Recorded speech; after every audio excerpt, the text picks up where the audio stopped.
Hi, everyone. Thanks for coming back. This is Ken Shoulders number 35. And today we have a very, very special guest, Dr. Ryan Wood, he's the son of Dr. Robert Wood, who was the main editor of William Tompkins' books called Selected by Extraterrestrials. So, hi, Ryan. How's it going?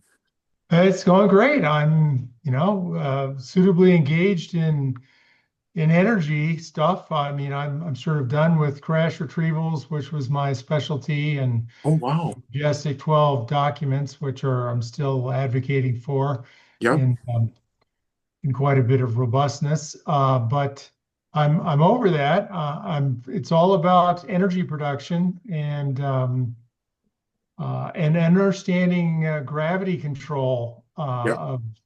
of which is free energy. Yeah, it goes hand in Uh, hand. Yep. so man-made craft is sort of my next thing, along with the how to tap the zero point.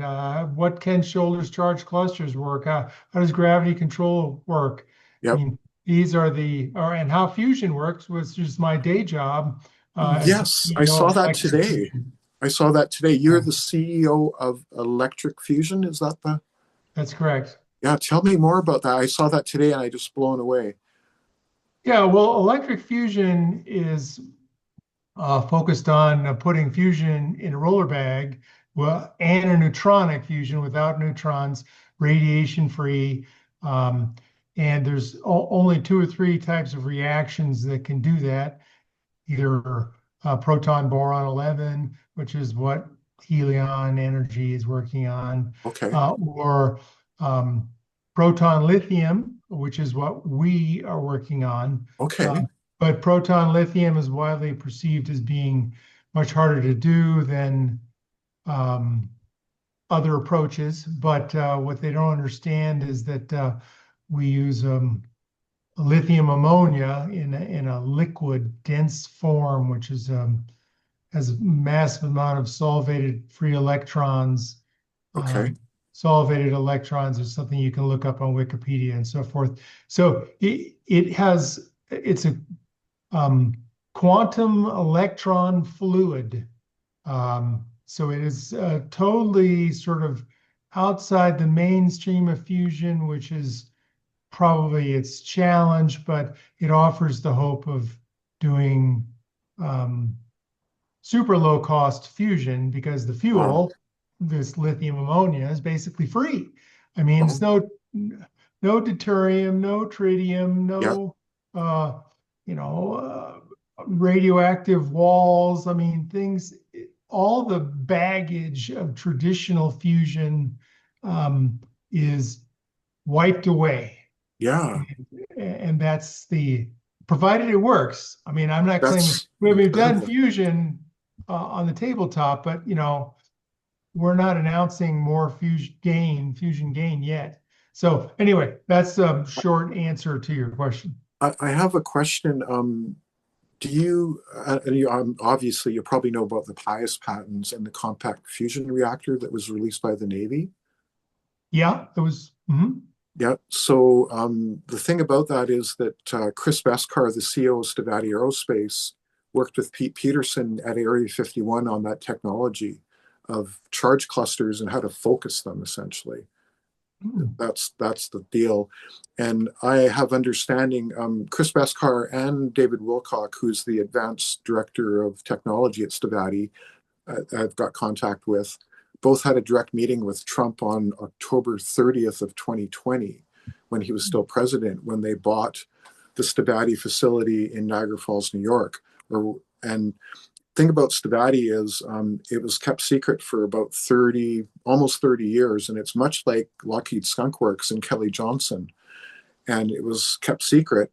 And I was actually the person that brought Chris out to the public, essentially, because of my contact directly with him and David Wilcock over the course of the last 4 years and whatnot. So basically, I guess what I'm trying to say is that technology was actually developed by Chris and Pete Peterson and possibly Ken Shoulders.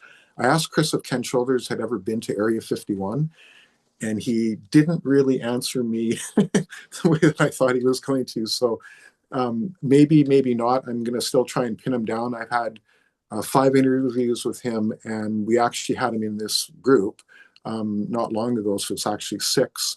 And in the near future, both Chris Beskar and John Hutchison have agreed to come onto my channel together so that we can talk about Ken Shoulders, because John Hutchison, even though he worked for DARPA and did all these things, did not know about Stavati Aerospace because it was classified.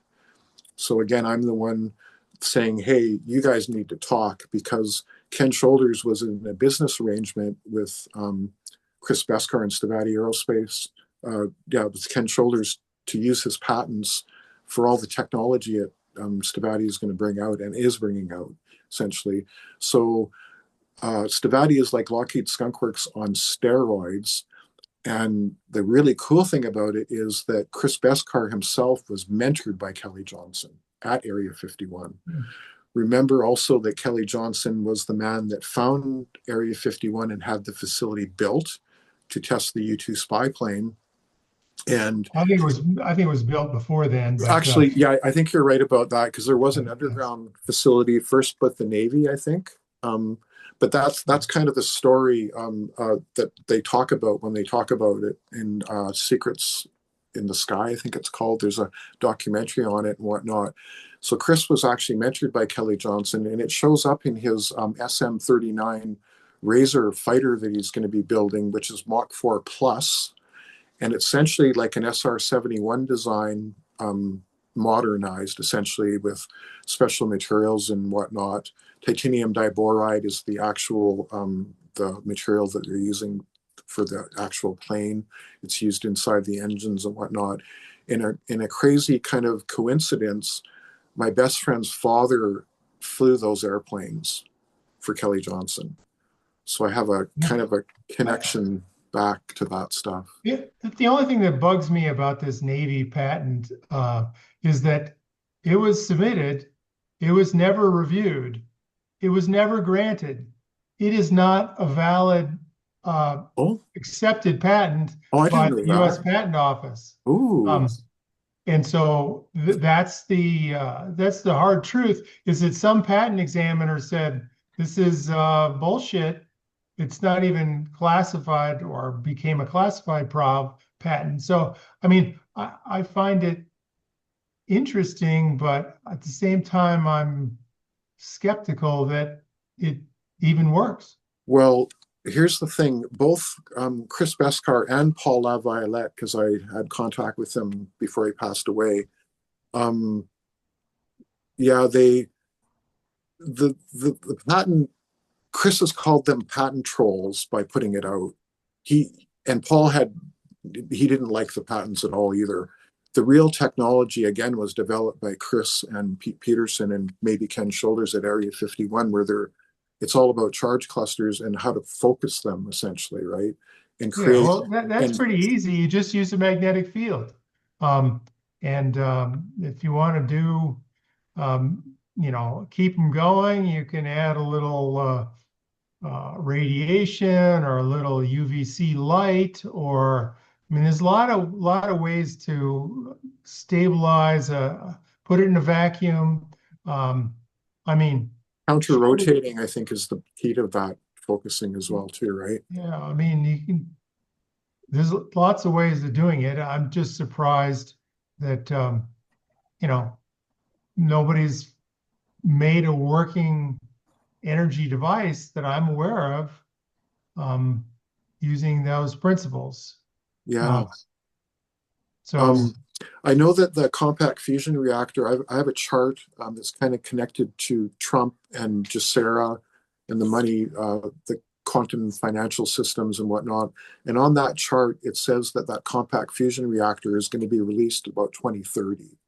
So what that means, I don't know exactly, but I suspect that by that point, Stavati will have brought out the real thing and said, here, this is how it works. And because the pious patents are not, like you said, they're not even functional or real. perhaps, maybe they are, maybe they're not. But the technology, again, and that's part of my job talking about Stavati, was developed by Chris.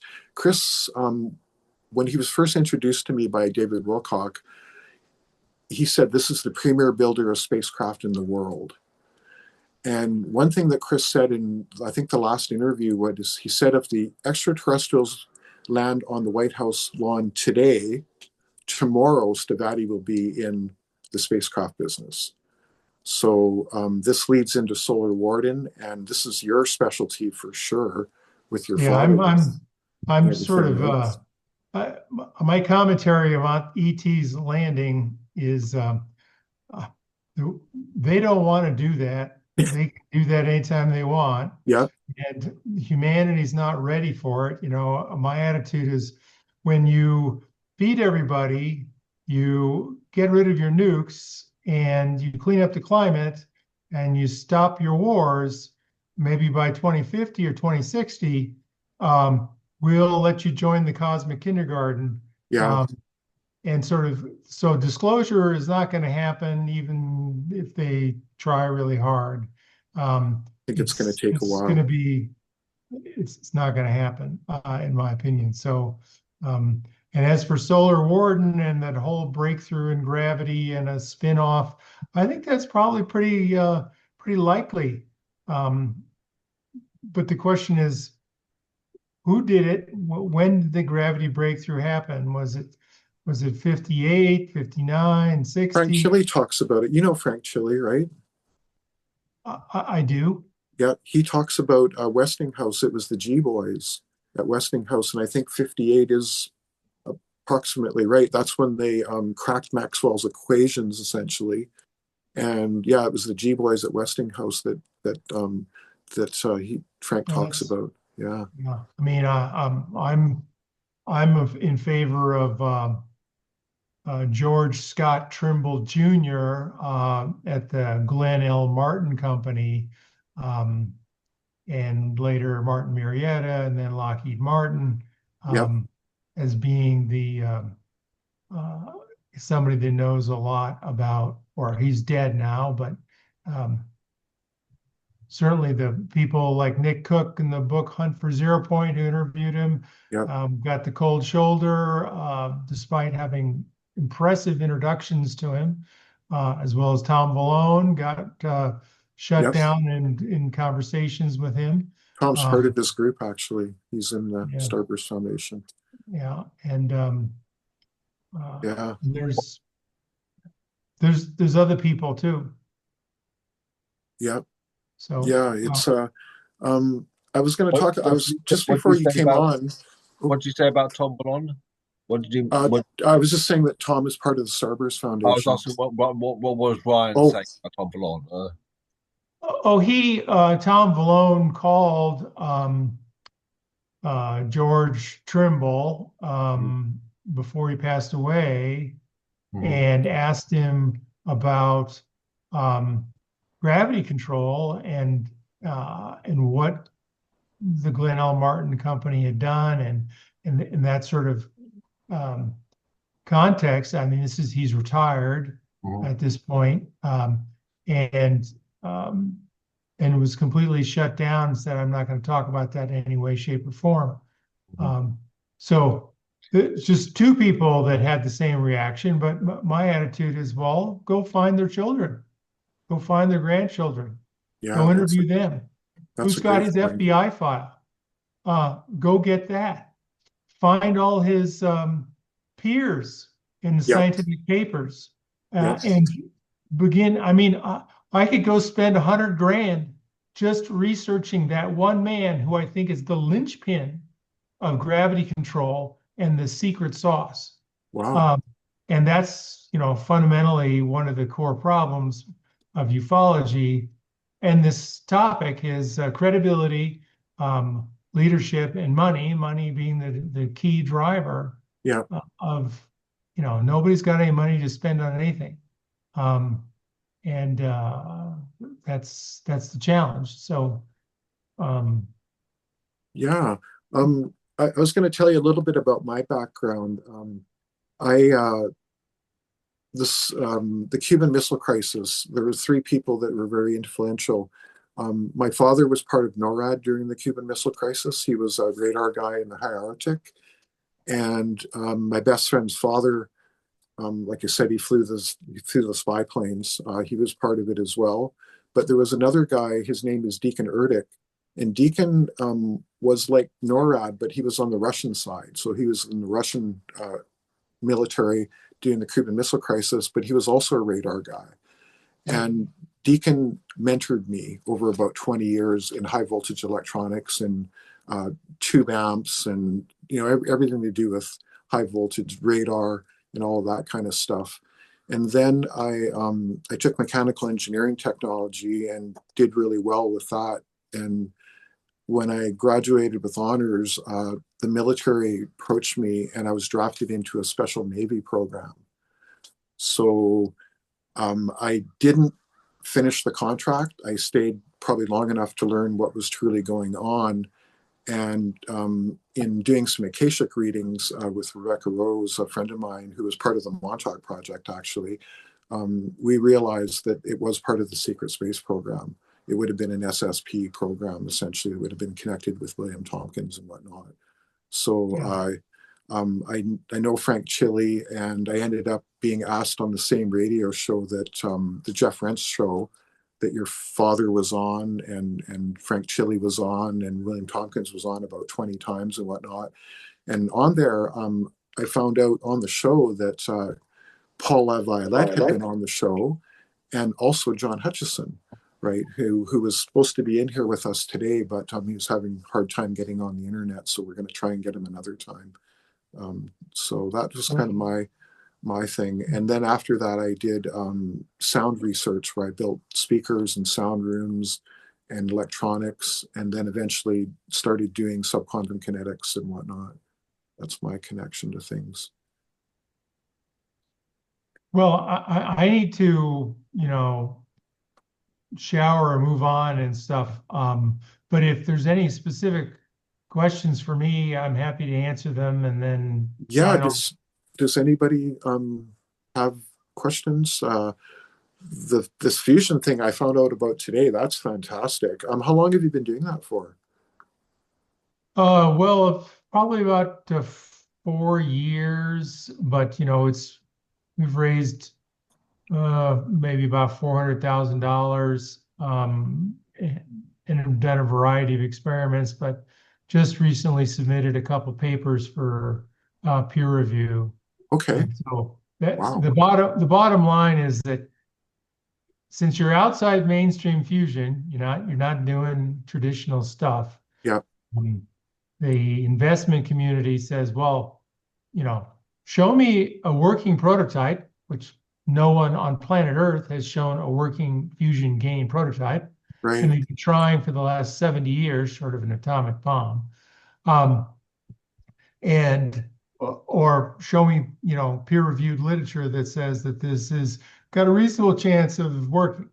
So that's sort of Oh, yeah. been the problem. I have a thought, actually, that maybe at some point I should get you and Chris Beskar together, because if he understands that you're actually working with a company on fusion, So he might. just to make it clear for the audience, the hydrogen bomb, the hydrogen bomb is fusion. It's just they can't control it in the laboratory to make it usable energy for the general public. But the hydrogen bomb, another a type of atomic bomb, which is fusion, and the hydrogen bomb, which is the atomic bomb, which is fission, and the hydrogen bomb is fusion. But Right. Right. they can't control it in the laboratory to make it usable energy for the general public. Thanks, Brandon. You're clarifying. Yeah, and I know that there's companies using pressure and like sound to compress things. Are you doing that, or like how are you doing it? No, it's not ultrasonic. Our approach is that you create a very concentrated. I mean, you go to our website, you know, uh, electricfusionsystems.com, and just Awesomely type well. in your questions into the AI bot, Yes. and it'll tell you exactly how it works. But in short, you use this dense liquid lithium ammonia fuel at a high molar concentration and put in a xenon environment and put Okay. electrical arcs through it, and you fuse and fizzle, back and forth. So it's not like trying to contain the sun, which everybody's trying to do at Right. 100 million degrees, which is ridiculous. We rip off a few atoms and fuse them and then collapse and back and forth and back and forth. So it's a cyclical, low temperature, um, you know, 100, 200, 300 C sort of Okay. environment Wow. at pressure. So Yeah. it's a different approach. Wow, that is so cool. And again, I just learned about it today, so we will definitely dive into that. And the other thing I guess we should talk about, maybe Brendan can bring up, Ryan has the most awesome UFO AI, and it is only programmed with vetted information, right? Basically. Right. And UFODEX. yeah, tell us about it is amazing. Yeah, UFODEX, ufodx.com. So, back when I was running the crash retrieval proceedings or conferences from in 2003 to 2008, I felt that intelligence dominance, in other words, how do you win the war against the bad guys? You focus on having better intelligence than everybody else. Right, And yeah. so I began to collect high quality books and scan them and OCR them, and do a traditional Google Mini type search back in the late 2000s. And I sort of put that project on hold until AI came along, and then I resurrected it. So ufodex.com, where you can just submit any question you want. And right now we're querying about 750,000 pages of UFO books, periodicals, um, very little web material, a lot of correspondence, um, a lot of FBI files, a lot of Cool. material from the National Archives. So there's a large collection of material, and people ask, well, what are the alien races? Why are they here? What's the agenda? Why does the government keep it secret? And all this spawned another book that I created called The AI Ufologist, which Yep. is on Amazon, which answers these questions. It's, $15 fun thing, short, Gotta check it out. Yeah. 100 pages or something like that. And it it goes to the big questions that everybody asks. I'm reminded of Stan Friedman's why questions. Why are they here? What do they want? Dot, dot, dot. Yep. But it also has a lot of physics data in it. It has some shoulders stuff. It has a lot of other Yeah. approaches to it has Tom Ballone's work and lots of different conference proceedings. It has all of the Babson, Chapel Hill gravity control papers Oh, that were cool. ever Yeah. submitted electronically. Yeah. It was a bit of a pain to convert those to make sure that they were all OCR and readable, and so Compatible. Yeah. yeah, the process that I use is that you take the document and um, you get it so it's machine readable and optical character recognized, and then I run it through a dedicated RAG retrieval augmented generator to create a summary of every page along with the original data, and Wow. then that is used exclusively to answer people's questions, and then the um, the serve up engine, so to speak, or who writes the text based on the knowledge comes from ChatGPT.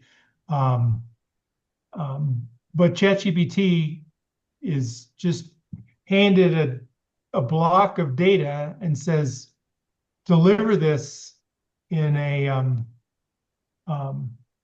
cogent wording so to speak. So Yeah. it there's not much web-based material in there. There's a few podcasts from Jesse Michaels and from um, not from Rich Dolan and Linda Howe and other Okay. people, Yeah. sort of the higher quality names in Vetted. Yeah. ufology. Yeah. Um, and it keeps getting better. I'm sitting on, more batches and I got more material. I got all my father's material and my material. And um, so by the time I get to a million or a million and a half pages, I think we'll be close to done. Oh, okay. Because So you're there's a halfway through. limited amount of material in ufology. Um, uh, there's only like 3,000 books in ufology. Yeah. Uh, Yeah. and it's not like dentistry or something, Yeah. uh, where there's, it'll be 100 million pages or something. And a lot of it's old and rare and lost to people's bookshelves and garages, and that's the stuff that's really important. So we have Carmen. I think Carmen's with us right now. Carmen has probably the most incredible collection of free energy stuff because her father was Bill Mueller, and Bill actually was at Peenemünde and saw the Nazi flying bell physically. And I knew him. He kind of mentored me back in the day, and I knew about charge clusters since the 80s, probably. And we were just talking before you joined the meeting about her collection and how awesome it was. We should probably put you guys in contact because she's got some really rare stuff, and she's met Well, everyone. Are yeah, you? that's Is Carmen Can you hear in? me? Yeah, there we go, Carmen. Yeah, yeah, Hi, Ryan. Great to hi. meet you. I'm familiar with your father's work as well. I think we're kind of living a bit of a parallel life as we both re-engage with this field subject matter. All the exact same things you've been talking about have been a part of my life for over 50 years. I noticed you're wearing an Iron Man t-shirt or sweatshirt. that's right. Yes, Um, that's Way to Iron Man go. Santa Cruz. So was last weekend. Excellent. Well, you might be familiar with our area. We're in Penticton, British Columbia, where Iron Man was famous for many, many years. Yeah, We Oh, just lost the contract a couple of years ago, so people who would qualify here would then go on to Kona. yeah, Hawaii. Yeah, yeah. Yeah. So, anyways, I have I'm sure if you Google a little, you'll really see how beautiful our area is for having had host, been able to host Oh, yeah. Ironman in the past. Where are you located, Ryan? Colorado. In Uh, Colorado. Very good. uh, Basically Boulder, Colorado. Excellent, excellent. Well, I have been there as well, talking with JW McGinnis. He was the head of Tesla Tech until he passed away. And he lived in Boulder, Colorado, as well as a gentleman named Vernon Roth, who also does some hydrogen experiments. You might know that name. He was recently on Tesla Tech. Yeah, my history goes really way back to all of these gentlemen. Um, and my father was a magnet motor generator developer. So he, often spoke of all of these different old masters, and I learned a lot over my years, sort of more than I appreciated as I started to share with other people. mhm, Really, just it's such a vast collection that I have here, and it's not often that people like you and I are able to keep their parents' collections together. It often gets lost and mhm. fought over, and just really. Great job that you're doing to keeping your dad's work alive. Um, so having said that, some of the comments I wanted to make and a couple questions I had for you, Ryan, were you are likely familiar with Bob Greenyer's work as well? Oh yeah. Okay, excellent. Um, he was recently at my house in December, along with Jean Manning and a few other people I brought together just as a bit of a meeting of the minds. Um, which was fairly successful in all areas just to kind of network. And just sort of re-engage people to let them know what I do have in my basement and that I would like to archive it and distribute it freely to everyone. I just uploaded a document, a link to a document by Kavya Valuri, and she's a researcher in India that is translating all of the old Vimana Shastra documents regarding the ancient Vedic technology.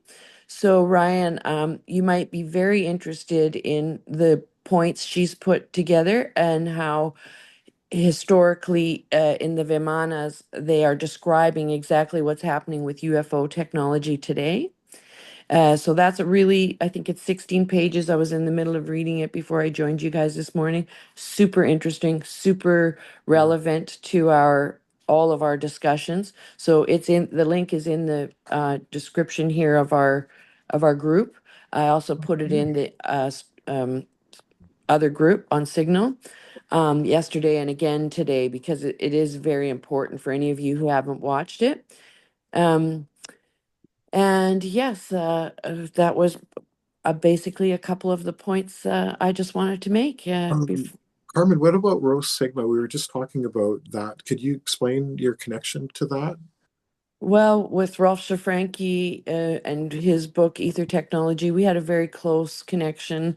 He even thought we lived together in a past life. I was an Egyptian priestess, and I had helped him in a past life as just a commoner and a slave. And I helped maybe his whole community and treated them well. So he Wow. felt like in this lifetime we had a connection that he needed to help me in this life. And um, that's interesting because I found these documents about 40 years after they had originally been written.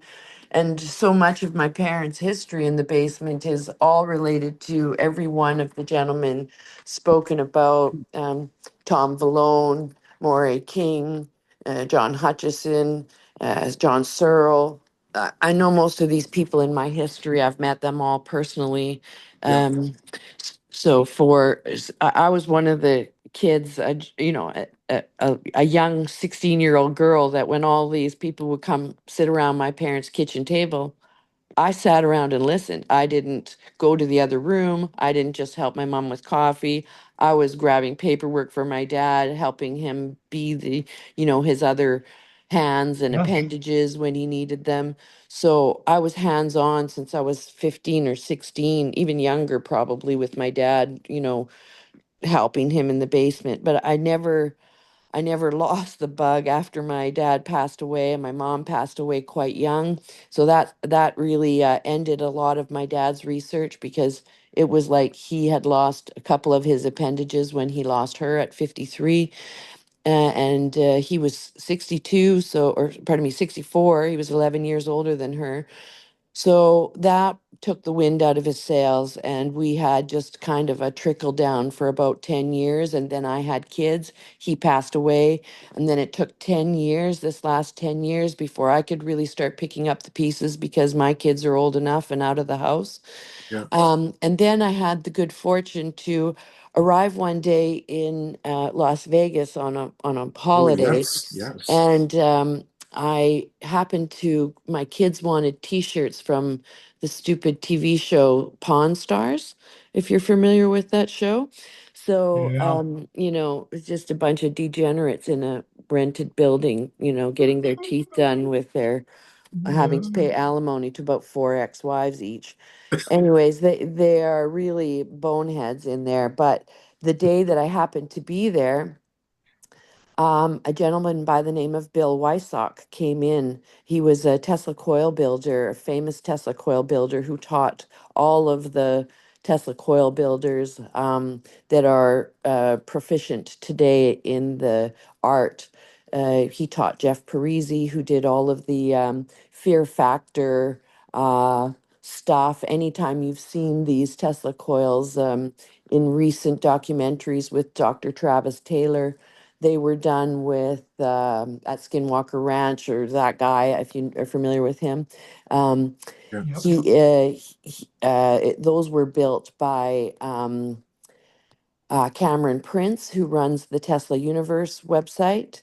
So I'm really good friends with all those guys and interested very much, in early electrical history and primarily Nikola Tesla and his contributions. So I ended up with the guy, Bill Wysock, who was in the Pawn Stars pawn shop that day, happened to be selling or wanting to get exposure for. I don't think he expected them to buy it because all that's prearranged. He was really just trying to get exposure for it. And it's actually Nikola Tesla's first prototype on a rotary induction field, corresponding to his very first patent, 382279. So it was actually found at Cornell University, where Professor Anthony started the very first electrical engineering department at Cornell. It was Didn't your actually father found go to there. Cornell, Ryan? No, Sorry to no, interrupt, but no, I no. think Ryan's father went to Cornell, Oh, didn't he? Ryan's father. Oh, I see. Yeah. Very good. Yep. Well, it, in Cornell's history, the electrical engineering department was started by Professor Anthony, and back in 1888, before um, Tesla gave his famous speech to the American Association for, AIEE, for electrical engineers in Boston, or in, pardon me, I could be wrong about that. But when he gave that speech, he spoke of this induction motor, and um, Nikola Tesla was asked by Professor Anthony to come to speak to that group about these induction motors. And that's his famous speech to introduce his ideas on alternating current and how he developed this two-phase original AC motor. He had two different models, two different iterations, and we even found the letter from Belgrade where Professor Anthony asked Tesla to borrow that motor. So it Mhm. makes complete sense that Tesla would have said, "Oh, just keep it. I'm on to other things." He had also given one to Professor Ayrton, which now resides at the British Museum. So we feel like that our motor precedes that motor and should be recognized as the first rotary induction motor that was made by Anthony Szigeti based on his famous vision in Budapest, where he drew in the sand his idea and recited Goethe's Faust poem. Yeah. So Carmen actually has that. They bought it from Bill, right? Yeah, we bought it from Bill Wysock. So I have, for the last 15 years, been doing further research, and almost every Tesla author and historian agrees with me now. That it's the Well, real great. thing. So yes, so we would I just got a Tesla Cyber Beast, and I'm going to wrap it with the quest for Tesla, a QR code, build a website, and have Cool. people really understand who Tesla was, what he contributed, and maybe they'll stop fingering these vehicles as they go by. Because it's a really, oh Oh my God. God, I had to Yeah. Google, why does everybody give you the thumbs down or a finger when you drive by in these things? Yeah. So, anyways, Yeah. that's kind of because it comes full circle. If you start to tell the early history story again, and you create the hype that this motor deserves, it is like when I plugged in my information and I asked Grok for it to confirm and give me references for all of my research. It spit it back out and was blown away. It told me, "Oh my God, you have found the invention of the century. This Wow. is better than finding Edison's light bulb. And it could be worth upwards of $30 million. Well, put it up for auction. Get the I money. want to, and I would like to Yeah. fund all other free energy researchers. Yeah, Yeah. go That's for it. that's the Talk to thing. Sotheby's right away. I'm actually in touch with It's not Sotheby's, it's a Heritage Auction House because they're located in New York. And I'm in touch with like the one of the owners, and they're chomping at the bit for me to come. But I'd like every bit of like I'd like to I haven't had a chance to approach all these people and ask for their endorsement. And I need more letters of endorsement and support. And I would before it ends up in some oligarchs, who knows where, Yeah, or, who knows where it will end up.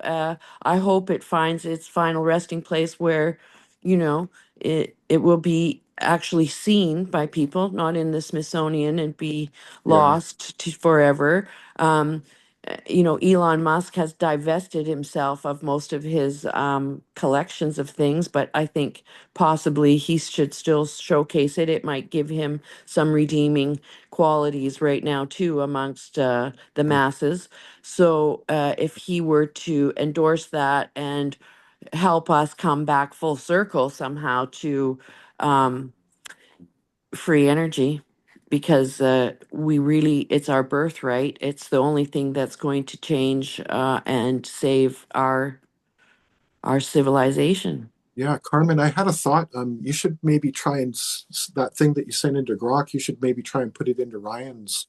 Um, I uh, would love to do that. yeah, And again, you should really become familiar with Kavya Valuri's work. She has been working with Praveen Mohan.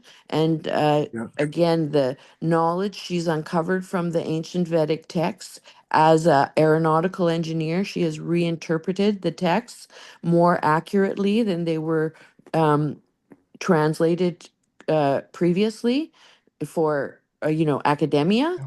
So they are really more detailed now, and she has a very critical understanding and is so beyond, like, I think she's 35 or 36, but her father is also an electrical engineer.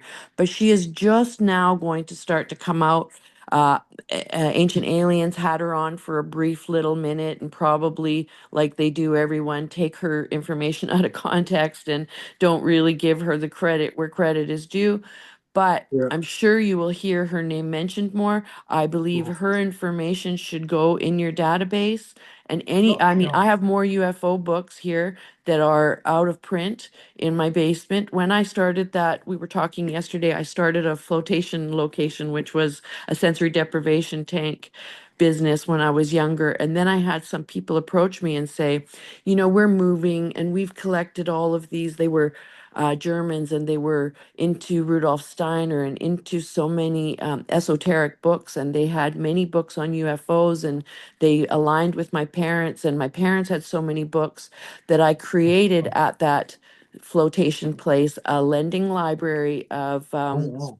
of metaphysical books. That's So cool. I read many books. I floated after I read many books. I basically just had to sleep on the book like Edgar Casey, Yep. and I basically know the book. I do have a photographic memory, so I can kind of go in my basement and find any paper that my father had previously referred to. And my basement is full with um, so much correspondence between about anti-gravity, UFOs, uh, magnet motors, free energy, all of the people in the history of the field. Yeah. It's been collected by Mm. my parents. And Jean Manning, if you're familiar with who Jean Manning is, Ryan, she wrote the Not sure book. I am. She wrote a few books on this subject matter. Angels Don't Play This Harp with Nick Begich. She wrote Breakthrough Power. She wrote Our Free Yeah. Energy Future, I think it's called, something like that. Yeah. A few. I'm sorry that they're not coming quite to mind, but It's all right. I mean, Yeah. I Jean guess I Manning wanted to started maybe. her career based on coming to my parents' home here. So, yeah, Wow. we work also closely together. And I was actually inputting that. She asked me to create a article, under 500 words. And so that's what I was originally asking Grok to do, was to take my, I don't know, 60, 70, 80 page document and distill it down And then I got down a rabbit hole because I kept asking Grok questions about, who would be interested, where would I flog this, how would I start, who do I contact? And it's so detailed. I have now a Wow, path, that's that cool, I could Carmen. run on and do my Um, own marathon trying to catch all the, yeah, um, you I'm know, red flags along the way that I can help. People yeah, with their shorten their learning curve in this subject. If we get this information out there for people to be able to digest, I think it's a huge chunk of missing links that yeah, my dad has definitely. here. Brian, I have a question for you. Can you talk about the burn memo? Because it was you and your father. Like when I first learned about you, I realized that you were called the world leading authentic document. Um, Yeah. My expertise is in document authentication, leaked, government classified, MJ12, majestic Mm, documents. I run the majesticdocuments.com website. yep, Anything wow.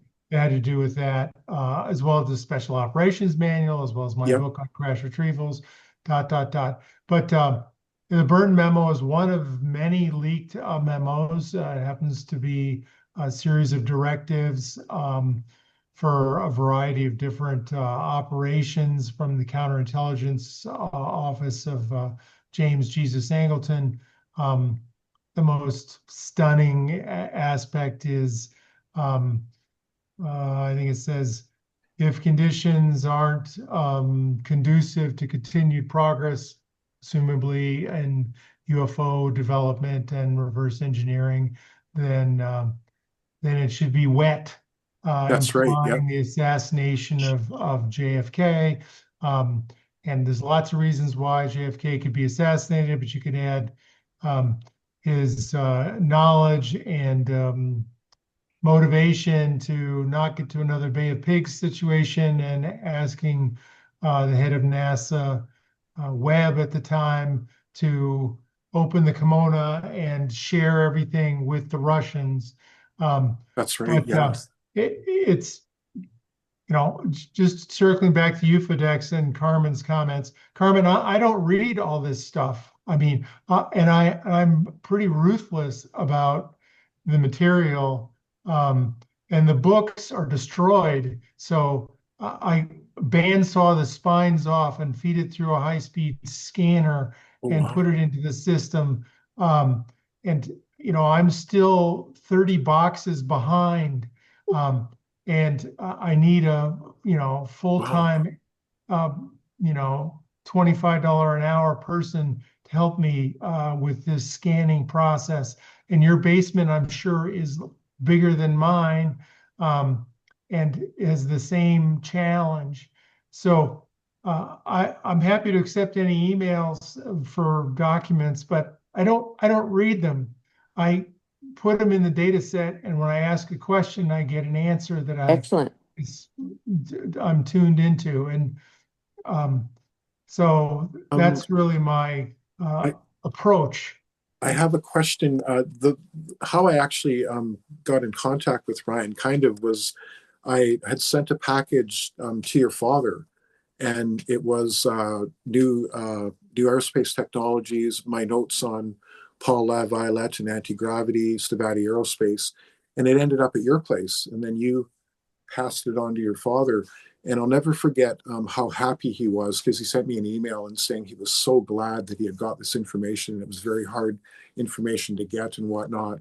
But you had actually got it and then passed it on to him because it was Yeah, your address that I sent it to. So that's, yeah. yeah. I Um, mean, for but my for question is that information in your AI? yeah, Oh, cool. Okay, yeah. cool. Right Um, on. I mean, there's, I don't know, 3,500 file names, um, Wow. and at least 800 of them are books. You know, Yeah. um, so those are, it's just surprising how robust the answers are. Um, Yeah. and Definitely, because I've done a few things with you now, and the one that I did when John Hutchison, we were expecting John to join, but he couldn't.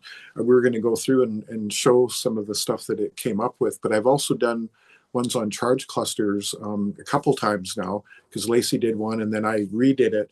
Because what I did is, remember I gave you the file, that big file from Ken Shoulder's work that Chris Beskar gave me. And I asked exactly the same question that Lacey asked, because I was with her when she did that. And it actually came up with different results. So that's kind of interesting. That means that it's learning, right? Well, As it should it be. certainly has a different set of knowledge than standard GPT. You know, if you have the pro version at $200 a month, which I don't, you can do lots of things in creating a dedicated silo. Yeah. Well, it's so wonderful that you're actually doing this, and also your father's information, because your father worked at Douglas Aircraft Company. He had a PhD in aeronautics, right? No, in physics. Oh, in physics. Okay. In physics with a bachelor's degree from University of Colorado in aeronautical engineering. Okay. But you know, there's lots to say about my father, but I guess the thing that's relevant to this conversation is that in 1967 or so, he got funding from the Douglas Aircraft to do a research on gravity and Oh, gravity control. wow. I didn't know Um, that. And this is part of the boys in the back room effort. And so he had the equivalent of $5 million at the time. Wow. And they did theoretical work, they did physical experiments with spinning magnetic fields. They had people out in the Mojave Desert trying to capture data on flying saucers. They had a mobile van. They did regression hypnosis on abductees. Cool. It was sort of a broad spectrum, all in the 67, 68, 69 timeframe. Great. Wow. That's cool. I'm also a contactee. I won't talk about it much here, but yeah, that's probably where it all Well, started for me. yeah, I need to go. Okay. But Very cool. Well, thank you you for the opportunity. yeah, Thank you, Ryan. Thank definitely. you, Ryan. Nice to meet you. Have a wonderful rest of the day. Take care. Yeah, Okay. definitely. Yeah, Cheers. thank you. Definitely. And it's amazing. Well, that was cool. So it's good that we didn't start the recording until we did, right? So yeah, we'll try and get John Hutchison back, and it's good that we only have one at a time too, because I hadn't planned on three of them actually being in one meeting. So we'll get John again, and Chip will work on Moray for sure. So we'll do that. So we should probably wrap it up because we've been here for quite a while. We were off camera talking for hours, and Yeah, thank you for that's everyone. awesome. That was pretty awesome. I mean, an interesting one to listen to again. Yeah, and I think that Carmen, being connected to him now, is going to produce some results, because she has stuff that is very rare. And it's just the stuff that he's after, essentially, right? Unfortunately, you have to destroy the books kind of to feed it in there. So you'd have to get electronic files to him. Would be the best thing somehow. Yeah.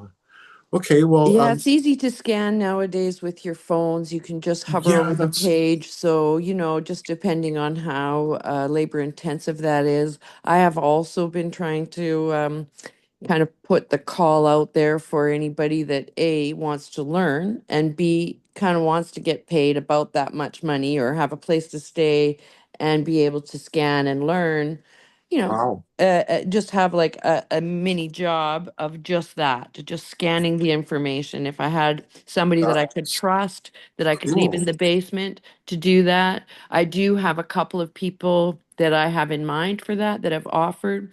It's Yeah. just going to be timing for me, Mhm. so I can be available at the same time. Yeah, well, that's amazing, Carmen.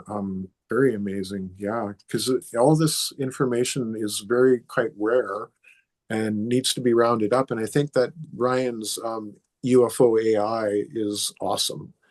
Literally, he said there's like 750,000 in there. It's about half full, I guess, is what he's trying to say. Well, I would love to share that information with him at any time. His email And if in we the could chat. increase his database, there's already there's a dump site. So if I know now that I can get some of that copied, or if any of it that I think is relevant that I already have in digital form that I could share, I Yeah, would certainly be so inclined. very cool, very cool. Okay, well, thank you everyone for joining us. Ken Shoulders number 35.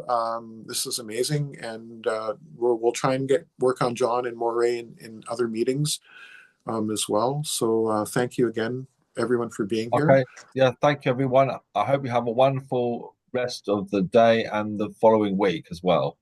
Yes. Yeah, Wishing you definitely, that too. Thanks again, Brendan, for all your work always to coordinate us. Thank definitely, you, and you too as well. absolutely. He works very hard. Yeah, we appreciate you, and I appreciate being part of this group. We appreciate Thank you you very too, much. and everyone that's in the group here as well too. There's a whole bunch of us, I think. Hey, Yeah, well, great, everyone, and look forward to the next time. yeah, for sure. Okay, Cheers. can you shut the recording off, Brendan? Yeah, when I yeah, I'll shut the recording off. Yeah.